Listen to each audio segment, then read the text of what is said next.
ಗುರುರ್ಬ್ರಹ್ಮಾ ಗುರುರ್ವಿಷ್ಣು ಗುರುರ್ದೇವೋ ಮಹೇಶ್ವರಃ ಗುರುಃ ಸಾಕ್ಷಾತ್ ಪರಂ ಬ್ರಹ್ಮ ತಸ್ಮೈ ಶ್ರೀ ಗುರವೇ ನಮಃ. ಗುರವೇ ಸರ್ವಲೋಕಾನಾಂ ಭಿಷಜೇ ಭವರೋಗಿಣಾಂ ನಿಧಯೇ ಸರ್ವವಿದ್ಯಾನಾಂ ದಕ್ಷಿಣಾಮೂರ್ತಯೇ ನಮಃ. ನಮೋ ನಮಃ ಸದ್ಗುರುಪಾದುಕಾಭ್ಯಾಂ. ಶಂಕರ ಭಾನು ಚಾನಲ್ ವೀಕ್ಷಕರಿಗೆ ಇಂದಿನ ಕಾರ್ಯಕ್ರಮಕ್ಕೆ ಹೃತ್ಪೂರ್ವಕವಾದ ಸ್ವಾಗತಗಳನ್ನು ಕೋರುತ್ತಾ ಇಂದು ಒಂದು ಸುಭಾಷಿತದ ಸ್ವಾರಸ್ಯವನ್ನು ನೋಡೋಣ. ಸಂಸ್ಕೃತ ಸಾಹಿತ್ಯದಲ್ಲಿ ಲಕ್ಷಾಂತರ ಸುಭಾಷಿತಗಳಿವೆ. ಆ ಒಂದೊಂದು ಸುಭಾಷಿತವೂ ಕೂಡ ಒಂದೊಂದು ಸ್ವಾರಸ್ಯಕರವಾದಂಥ ವಿಚಾರವನ್ನು ನಮಗೆ ತಿಳಿಸುತ್ತದೆ.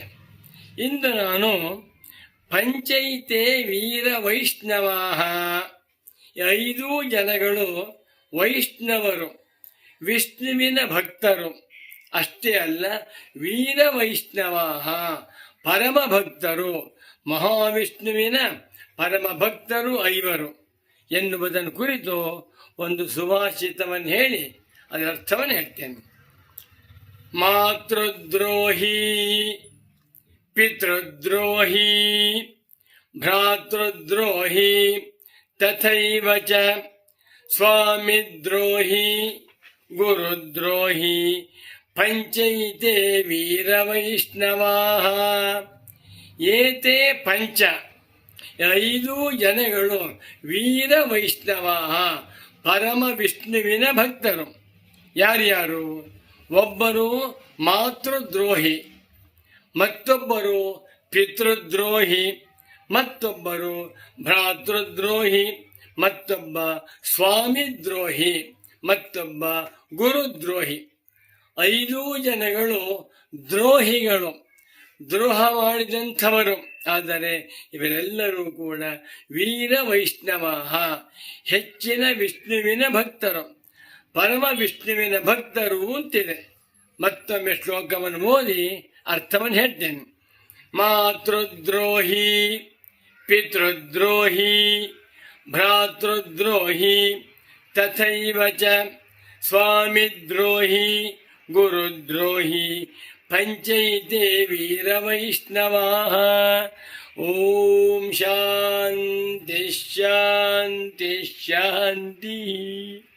ಮೊಟ್ಟ ಮೊದಲಿಗೆ ಮಾತೃದ್ರೋಹಿ, ತಾಯಿಯನ್ನ ಕೊಂದವನು, ತಾಯಿಗೆ ದ್ರೋಹ ಮಾಡಿದಂಥವನು. ಯಾರು? ಪರಶುರಾಮ. ತಂದೆಯ ಮಾತಿನಂತೆ, ಜಮದಗ್ನಿ ಮಹರ್ಷಿಗಳ ಮಾತಿನಂತೆ ತಾಯಿಯ ಕುತ್ತಿಗೆಯನ್ನೇ ಕತ್ತರಿಸಾಕ್ಬಿಟ್ಟ. ಅವನು ಪಿತೃಭಕ್ತ, ಪಿತೃ ಆರಾಧಕ. ತಂದೆಯಾದಂಥ ಜಮದಗ್ನಿ ಮಹರ್ಷಿಗಳಿಗೆ ಮಗನ ಮೇಲೆ ತುಂಬ ವಾತ್ಸಲ್ಯವಿತ್ತು. ಹೇಳ್ದಾಗ ಕೇಳ್ತಾ ಇದ್ದ ಹುಡುಗ, ಅತ್ಯಂತ ವಿಧೇಯ. ಅವರ ತಾಯಿ ರೇಣುಕಾದೇವಿ ಏನೋ ತಪ್ಪನ್ನು ಮಾಡಿದ್ದಾಳೆ. ಆಗ ಬಂದ ಇವನು ಪರಶುರಾಮ ಬಂದು ನಮಸ್ಕಾರ ಮಾಡಿ, ಪೂಜ್ಯರಾದ ತಂದೆಯವರೇ, ನಿಮಗೆ ಸಾಷ್ಟಾಂಗ ಪ್ರಣಾಮಗಳು, ನೀವು ಹೇಳಿದಂತಹ ಕೆಲಸವನ್ನು ಮಾಡ್ತೇನೆ ಎಂದ. ಹಾಗಾದರೆ ನಿಮ್ಮ ತಾಯಿಯ ಕುತ್ತಿಗೆ ಕತ್ತರಿಸಾಕ್ಬಿಡು ಅಂದರು. ಕತ್ತರಿಸಾಕ್ಬಿಟ್ಟ.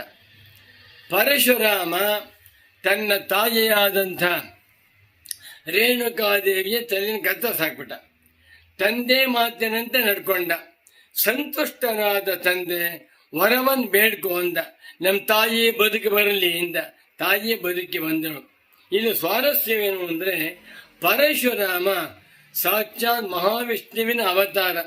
ಮತ್ಸ್ಯ ಕೂರ್ಮೋ ವರಾಹಶ್ಚ ನಾರಸಿಂಹಶ್ಚ ವಾಮನಃ ರಾಮೋ ರಾಮಶ್ಚ ಕೃಷ್ಣಶ್ಚ ಬೌದ್ಧ ಶ್ರೀ ಕಲ್ಕಿದೇವಚ. ಪರಶುರಾಮಾವತಾರ 6ನೇ ಅವತಾರ, ಮಹಾವಿಷ್ಣುವಿನ ಅವತಾರ ಪುರುಷ. ಆದರೆ ಅವನು ಮಾತೃದ್ರೋಹಿ. ಮತ್ತೊಬ್ಬನು ಪಿತೃದ್ರೋಹಿ, ತಂದೆಗೆ ದ್ರೋಹ ಮಾಡಿದಂಥ ಮಗ. ಯಾರು? ಪ್ರಹ್ಲಾದನು ದೈತ್ಯರಾಜನಾದ ಹಿರಣ್ಯಕಶಿಪುವಿನ ಸುಪುತ್ರ. ತಂದೆ ಅಸುರ ಶ್ರೇಷ್ಠ ಮಹಾವಿಷ್ಣುವಿನ ದ್ವೇಷಿ. ಪ್ರಹ್ಲಾದ ಮಹಾವಿಷ್ಣುವಿನ ಪರಮಭಕ್ತ. ಯಾವಾಗಲೂ ಕೂಡ ಓಂ ನಮೋ ನಾರಾಯಣಾಯ, ಓಂ ನಮೋ ವಾಸುದೇವಾಯ ಅಂಥೇಳಿ ನಾರಾಯಣ ಸ್ಮರಣೆಯನ್ನು ಮಾಡುತ್ತಿದ್ದಂಥ ಭಾಗವತೋತ್ತಮ. ನಾವು ಎದ್ದ ಕೂಡಲೇ ಬೆಳಿಗ್ಗೆ ಪ್ರಹ್ಲಾದ ನಾರದ ಪರಾಶರ ಪುಂಡರೀಕ ವ್ಯಾಸಾಂಬರೀಷ ಶುಕ ಶೌನಕ ಭೀಷ್ಮದಾಲ್ಭ್ಯಾನ್ ರುಕ್ಮಾಂಗದಾರ್ಜುನ ವಸಿಷ್ಠ ವಿಭೀಷಣಾದೀನ್ ಧನ್ಯಾನಿಮಾನ್ ಪರಮ ಭಾಗವತಾನ್ ಸ್ಮರಾಮಿ ಅಂತ ಹೇಳ್ತೇವೆ. ಆ ಪರಮ ಭಾಗವತರಲ್ಲಿ ಅಗ್ರಗಾಮಿ ಪ್ರಹ್ಲಾದ, ಭಾಗವತೋತ್ತಮ. ಇವನು ಪಿತೃದ್ರೋಹಿ, ತಂದೆಗೆ ದ್ರೋಹ ಮಾಡಿದ. ನರಸಿಂಹನ ಅವತಾರವಾಯಿತು. ನರಸಿಂಹ ಅವತಾರವನ್ನು ಮಾಡಿ ಅತ್ಯಂತ ಉಗ್ರ ಸ್ವರೂಪನಾಗಿ ಬಂದಿದ್ದಾನೆ. ಆಗ ಯಾರಿಂದಲೂ ಸಮಾಧಾನಪಡಿಸುವುದಕ್ಕೆ ಸಾಧ್ಯವಾಗಲಿಲ್ಲ. ಅನಂತರ ಪ್ರಹ್ಲಾದ ಬಂದು ಭಗವಂತನನ್ನು ಬೇಡಿಕೊಂಡಾಗ ಶಾಂತನಾದ. ಅಂಥ ನರಸಿಂಹಸ್ವಾಮಿ ಅವತಾರವನ್ನು ಮಾಡಿ ಪ್ರಹ್ಲಾದನ ತಂದೆಯಾದಂಥ ಹಿರಣ್ಯಕಶ್ಯಪುವಿನ ಹೃದಯವನ್ನು ಬಾಚಿದ. ಸತ್ವದ ಅಂತ ಕಥೆ ಕೇಳಿದ್ದೇವೆ. ಇವನು ಭಾಗವತೋತ್ತಮ ಪ್ರಹ್ಲಾದ ಬಾಲಕ, ಆದರೆ ಪಿತೃದ್ರೋಹಿ. ತಂದೆಯನ್ನ ನರಸಿಂಹ ಸ್ವಾಮಿಯ ಮುಖಾಂತರವಾಗಿ ಸಂಹಾರ ಮಾಡಿಸಿದಂಥ ದ್ರೋಹಿ, ಪಿತೃದ್ರೋಹಿ. ಆದರೆ ವೀರ ವೈಷ್ಣವ. ಮತ್ತೊಬ್ಬ ಭ್ರಾತೃದ್ರೋಹಿ, ಅಣ್ಣನಿಗೆ ದ್ರೋಹ ಮಾಡಿದಂಥವನು. ಯಾರು? ವಿಭೀಷಣ, ರಾವಣೇಶ್ವರನ ತಮ್ಮ. ವಿಭೀಷಣನು ಶ್ರೀರಾಮಚಂದ್ರನಿಗೆ ರಾವಣೇಶ್ವರನ ಅನೇಕ ವಿಚಾರಗಳನ್ನು ತಿಳಿಸಿ ರಾವಣನನ್ನು ಸಂಹಾರ ಮಾಡುವಂತೆ ಮಾಡಿಬಿಟ್ಟ. ವಿಭೀಷಣ ಯಾರು? ಭಾಗವತೋತ್ತಮ, ಅತ್ಯಂತ ಶ್ರೇಷ್ಠನಾಗಿರುವಂಥ ಭಗವದ್ಭಕ್ತ. ಅವನು ತನ್ನ ಅಣ್ಣನಾಗಿರುವಂಥ ರಾವಣೇಶ್ವರನನ್ನ ಶ್ರೀರಾಮನ ಮುಖಾಂತರವಾಗಿ ಸಂಹಾರ ಮಾಡಿಸಿದ. ಇವನು ಭ್ರಾತೃದ್ರೋಹಿಯಾದ, ಆದರೆ ಪರಮ ಭಾಗವತೋತ್ತಮ. 4 ಸ್ವಾಮಿ ದ್ರೋಹಿ, ಸ್ವಾಮಿಗೆ ದ್ರೋಹವನ್ನು ಒಗೆದಂಥವನು. ಯಾರು? ಭೀಷ್ಮ ಪಿತಾಮಹ. ಭೀಷ್ಮಾಚಾರ್ಯ ಕೌರವರ ಅನ್ನವನ್ನ ತಿಂದು ಅವರಿಗೆ ದ್ರೋಹ ಮಾಡಿ ಪಾಂಡವ ಪಕ್ಷಪಾತಿಯಾದ ಅಂತ ಕಥೆ ಕೇಳಿದ್ದೇವೆ. ಅವನು ಭೀಷ್ಮ ಪಿತಾಮಹ, ಕೌರವ ಸೇನಾಧಿಕಾರಿ. ಆದರೆ ಒಳ್ಳೊಳಗೆ ಪಾಂಡವರಿಗೆ ಸಹಾಯವನ್ನ ಮಾಡುತ್ತಾ ದುರ್ಯೋಧನನಿಗೂ ಕೌರವರಿಗೂ ದ್ರೋಹ ಮಾಡಿದಂಥವನು ಭೀಷ್ಮ. ಭೀಷ್ಮ ಯಾರು? ಭೀಷ್ಮ ಸ್ತವರಾಜ, ಪ್ರಸಿದ್ಧವಾದಂತಹ ಸ್ತೋತ್ರ. ಭೀಷ್ಮರು ಭಾಗವತೋತ್ತಮರು, ಆದರೆ ಇವರು ಸ್ವಾಮಿ ದ್ರೋಹಿಯನ್ನ ಮಾಡಿದ್ದಾರೆ. ಇನ್ನೊಂದು ಕಟ್ಟಕಡೆಯಲ್ಲಿ ಗುರುದ್ರೋಹಿ, ತನ್ನ ಗುರುವಿಗೆ ದ್ರೋಹವನ್ನು ಮಾಡಿದಂಥವನು. ಯಾರವನು? ಬಲಿಚಕ್ರವರ್ತಿ. ಬಲಿಚಕ್ರವರ್ತಿಯೂ ಕೂಡ ಭಾಗವತೋತ್ತಮ.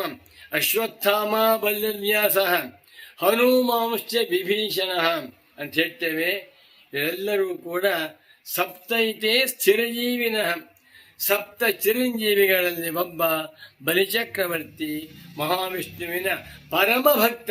ಆದರೆ ಇವನು ಗುರುವಿಗೆ ದ್ರೋಹ ಮಾಡಿಬಿಟ್ಟ. ಗುರುವಿನ ಮಾತನ್ನ ಕೇಳಲಿಲ್ಲ.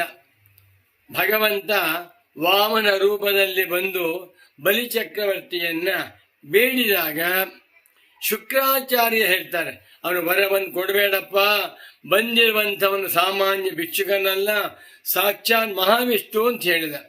ಹೇಳಿದರೂ ಕೂಡ ಗುರುಗಳ ಮಾತನ್ನು ಕೇಳದೆ ಗುರುಗಳ ಮಾತನ್ನು ತಿರಸ್ಕರಿಸಿದಂಥವನು ಬಲಿಚಕ್ರವರ್ತಿ.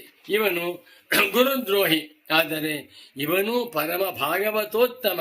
ಇದರಿಂದ ನಾವೇನು ತಿಳ್ಕೊಳ್ಬೇಕು ಅಂದರೆ, ಭಾಗವತೋತ್ತಮರಾಗಿದ್ದರೂ ಸಹಿತ ಅವರವರ ಪ್ರಾರಬ್ಧ ಕರ್ಮಕ್ಕೆ ತಕ್ಕಂತೆ ಪರಶುರಾಮ ಮಾತೃದ್ರೋಹಿಯಾದ, ಪ್ರಹ್ಲಾದ ಪಿತೃದ್ರೋಹಿಯಾದ, ವಿಭೀಷಣ ಭ್ರಾತೃದ್ರೋಹಿಯಾದ, ಭೀಷ್ಮ ಪಿತಾಮಹ ಸ್ವಾಮಿ ದ್ರೋಹಿಯಾದ, ಬಲಿಚಕ್ರವರ್ತಿ ಗುರುದ್ರೋಹಿಯಾದ. ಆದರೆ ಇವರೆಲ್ಲರೂ ಕೂಡ 5 ಜನಗಳು ಪಂಚೈತೆ ವೀರ ವೈಷ್ಣವ ನಾಮಗಳು ಭಗವದ್ಭಕ್ತರಾಗಿ ಭಗವಂತನ ಆರಾಧಕರಾಗಿ ಸಂತೋಷವಾಗಿ ಜೀವನವನ್ನು ಕಳೆಯೋಣ. ನಮ್ಮ ಪ್ರಾರಬ್ಧಕ್ಕೆ ತಕ್ಕಂತೆ ಏನೇನು ಒದಗಿ ಬರುತ್ತದೆಯೋ ಅದರ ಬಗ್ಗೆ ತಲೆ ಕೆಡಿಸಿಕೊಳ್ಳದೆ ಶಾಂತ ಚಿತ್ತರಾಗಿ ಭಗವಂತನ ಆರಾಧನೆಯನ್ನು ಮಾಡುತ್ತಾ ಮಾನವ ಜನ್ಮವನ್ನು ಸಾರ್ಥಕಪಡಿಸಿಕೊಳ್ಳೋಣ ಎಂದು ಈ ಸಂದೇಶ ನಮಗೆ ತಿಳಿಸ್ತಾ ಇದೆ. ನಾವೆಲ್ಲರೂ ಅದರಂತೆ ಭಗವದ್ಭಕ್ತರಾಗಿ ಸಂತೋಷವಾಗಿರೋಣ. ಓಂ ಶಾಂತಿ ಶಾಂತಿ ಶಾಂತಿ. ನಮೋ ನಮಃ ಸದ್ಗುರು ಪಾದುಕಾಭ್ಯಾಂ.